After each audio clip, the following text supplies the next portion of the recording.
సుమన్ టీవీలో మీ personal and business promotions కోసం కింది నెంబర్కి కాంటాక్ట్. రామ్మూర్తి నాయుడుకి నారావారిపల్లిలో ఇవాళ మధ్యాహ్నం సరిగ్గా 3 గంటలకి అంత్యక్రియలు జరగబోతున్నాయి. ఆయన తల్లిదండ్రులు అమ్మన్నమ్మ ఖర్జూరు నాయుడు సమాధులకి ఉత్తరంగా ఉన్నటువంటి మామిడి తోపులో ఆయన అంత్యక్రియలు నిర్వహించడానికి ఇప్పుడే ఏర్పాట్లు చేశారు. మనం చూస్తున్నాం, అదే ఎంట్రన్స్లో మనం ఉన్నాం. ఆయనకి సంబంధించినటువంటి ఒక బ్యానర్ చూడొచ్చు. జోహార్ నారా రామ్మూర్తి నాయుడు అనేటువంటి ఒక బ్యానర్ అనేది మనకి కనిపిస్తుంది. అయితే ఈయన మాజీ చంద్రగిరి శాసనసభ్యులు కాబట్టి సో ఆ రకమైనటువంటి సర్కిల్ కావచ్చు, లేదంటే ఆయనతో ఉన్నటువంటి సన్నిహితులు, చిన్నప్పటి నుంచి ఆయనతో పాటు మెలిగినటువంటి వారందరూ కూడా ఇప్పుడు ఇక్కడికి వస్తున్నటువంటి పరిస్థితి అయితే మనం చూస్తూ ఉన్నాము. లోపల రామ్మూర్తి నాయుడు అంత్యక్రియలకు సంబంధించి ఇప్పటికే ఏర్పాట్లు ముమ్మరంగా జరుగుతున్నాయి. నిన్న మధ్యాహ్నం విషయం తెలిసినప్పటి నుంచే కూడా ఇక్కడ కంప్లీట్గా భద్రతా ఏర్పాట్లందరూ కూడా సెక్యూరిటీ తన చేతుల్లోకి తీసుకుందని చెప్పుకోవచ్చు. ఎందుకంటే ముఖ్యమంత్రి చంద్రబాబుతో పాటు అనేక మంది విఐపీస్ కూడా ఇక్కడికి వస్తుండడంతో ఆ రకమైనటువంటి భద్రతా ఏర్పాట్లకు సంబంధించి కూడా ఇక్కడ నిన్నటి కూడా జరుగుతుందని చెప్పుకోవచ్చు. అంటే ఆయన తల్లిదండ్రులు అమ్మన్నమ్మ ఖర్జూరు నాయుడు సమాధులకి ఉత్తరంగా ఉన్నటువంటి ఈ ప్రాంతంలోనే అంత్యక్రియలు నిర్వహించడానికి ఇప్పటికే అన్ని ఏర్పాట్లు కూడా చేసి ఉన్నారు. మనం చూస్తున్నటువంటి ఈ 2 సమాధులే నారా చంద్రబాబు నాయుడు, నారా రామ్మూర్తి నాయుడు తల్లిదండ్రుల సమాధులు. అయితే ఆ తల్లిదండ్రులు సమాధులకి ఉత్తరంగా ఉన్నటువంటి ఈ ప్రాంతంలోనే అంత్యక్రియలు నిర్వహించడానికి ఇప్పటికే ఆ స్థలం అంతా కూడా క్లీన్ చేసినటువంటి సిచ్యువేషన్స్ అయితే మనం చూస్తున్నాం.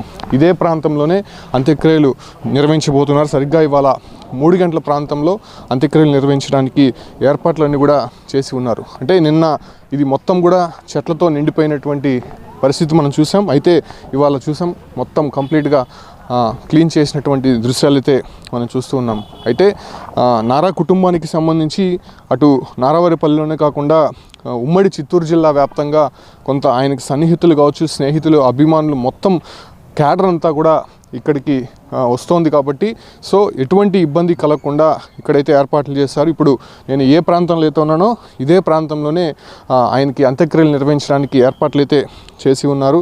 మరికొద్దిసేపట్లోనే ఇక్కడ అంటే ఆయన సాధారణంగా కొంతమంది పూడుస్తుంటారు, కొంతమంది కాల్చుతూ ఉంటారు. కాకపోతే నారా రామ్మూర్తి నాయుడుని మాత్రము కాల్చేందుకు ఏర్పాట్లు అయితే ఇక్కడ జరుగుతున్నాయని మాత్రం స్పష్టంగా చెప్పచ్చు.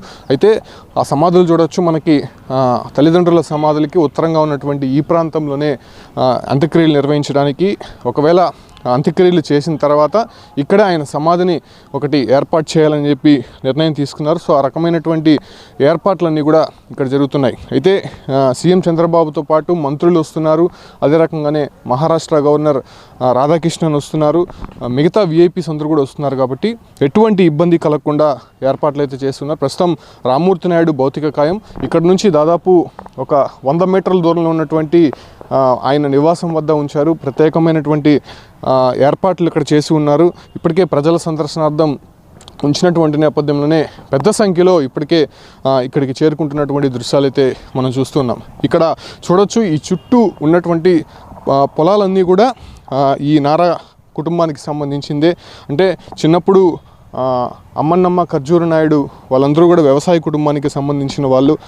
చిన్నప్పుడు చాలా కింద స్థాయి నుంచి వచ్చినటువంటి వీళ్ళు ఇప్పుడు అతిపెద్ద స్థాయి ముఖ్యమంత్రి స్థాయికి వెళ్ళినటువంటి నేపథ్యంలోనే ఇప్పటికి కూడా ఈ ఒక్క ఊరు జ్ఞాపకాలు అయితే వాళ్ళు నెమరు వేసుకుంటూ ఉంటారు. మనం చూడొచ్చు, ఈ చుట్టూ ఉన్నటువంటి పొలాలు మొత్తం కూడా వాళ్ళదే. ముందు ఏదైతే రామ్మూర్తి నాయుడు తండ్రి ఖర్జూరు నాయుడు ఇక్కడ వ్యవసాయం చేసేవాడు. ఆయన వ్యవసాయం చేస్తుండగా రామ్మూర్తి నాయుడు ఆయనకి సహాయంగా ఉండేవారని కూడా తెలుస్తోంది. ఆ తర్వాత ఆయన నాటక రంగంలో కావచ్చు, లేదంటే విద్యాభ్యాసంలో కూడా చాలా చురుగ్గా ఉండేవాడు. ముఖ్యంగా విద్యార్థి యూనియన్ లీడర్గా కూడా ఆయన పనిచేశాడు. కాబట్టి అప్పటి నుంచి కూడా ఆయనకి రాజకీయాలు అందిపుచ్చుకున్నాయి. అంతకుముందే చంద్రబాబు నాయుడు కూడా కొంత క్రియాశీలక రాజకీయాల్లో కూడా వెళ్ళడము, అన్నకి చేదోడు వాదుడుగా రామ్మూర్తి నాయుడు అనేక సందర్భాల్లో నిలబడ్డము. ఆ తర్వాత ఆయన 1994లో ఇక్కడ నుంచి ఎమ్మెల్యేగా పోటీ చేసి విజయం సాధించడం, దాదాపు 5 సంవత్సరాల పాటు ఆయన చంద్రగిరి నియోజకవర్గానికి ఎమ్మెల్యేగా పనిచేస్తారు. ఆ సందర్భంలో కూడా చాలామంది ప్రజల్ని ఆయన్ని కలుపుకొని ముఖ్యంగా అన్న సీఎంగా ఉన్నప్పటికీ కూడా ఎక్కడ కూడా ప్రోటోకాల్ నిబంధన లేకుండా చాలా చలాకీగా ఆయన దగ్గరగా తీసుకొని తత్వం ఈ ఒక రామ్మూర్తి నాయుడు అని చెప్తున్నారు. అసలు మనం కొంతమందితో మాట్లాడము కన్నీటి పర్యంతరం అవుతున్నారు. ఎందుకంటే చంద్రబాబు నాయుడు అన్న ఒక కేడర్తో ఉన్న వ్యక్తి ఆయన అందరినీ కలవకపోవచ్చు. కాకపోతే రామ్మూర్తి నాయుడు మాత్రము ఊర్లో సమస్య ఏదైనా ఉన్నా కూడా, లేకపోతే నియోజకవర్గంలో సమస్య ఏదైనా ఉన్నా కూడా వెంటనే ఆయన దృష్టికి తీసుకుని వెళ్తే ఆ రకమైనటువంటి ఏర్పాట్లు వెంటనే చేసేవాళ్ళు. తన అన్న సహాయం కావాలనుకుంటే నేరుగా ఆయనతో మాట్లాడి దగ్గరుండి కూర్చొని ఆయన పనులు చేసుకుని వచ్చేవారని చెప్పి కూడా చెప్తున్నారు. ప్రస్తుతం ఆయన లేనటువంటి వార్త విన్న తర్వాత చాలామంది దిగ్భ్రాంతికి గురయ్యారు. నిన్నటి నుంచి మనం చూస్తూనే ఉన్నాం, నారావారిపల్లిలో పెద్ద సంఖ్యలో ఇక్కడ గుమ్ముకూడినటువంటి జన సమీకరణను మనం చూడొచ్చు. కంప్లీట్గా ఇవాళ 3 గంటలకి అంత్యక్రియలు జరగబోతున్నాయి కాబట్టి, అంటే 4:30, 6 రావుకాలం ఉంది కాబట్టి ఆ రావుకాలానికి ముందే అన్ని ఏర్పాట్లు ఈ ఒక్క ప్రక్రియ పూర్తి చేయాలని చెప్పి కూడా నిర్ణయం తీసుకున్నటువంటి నేపథ్యంలోనే ఆ రకమైనటువంటి ఏర్పాట్లు అయితే మాత్రం అన్నీ కంప్లీట్ అయ్యాయి.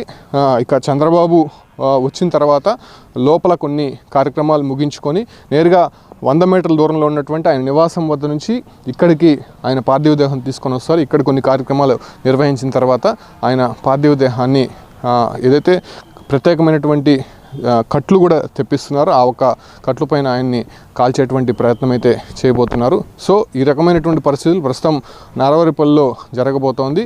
దాదాపు 3 గంటల ప్రాంతంలో అంత్యక్రియల ప్రక్రియ ప్రారంభం కాబోతోంది.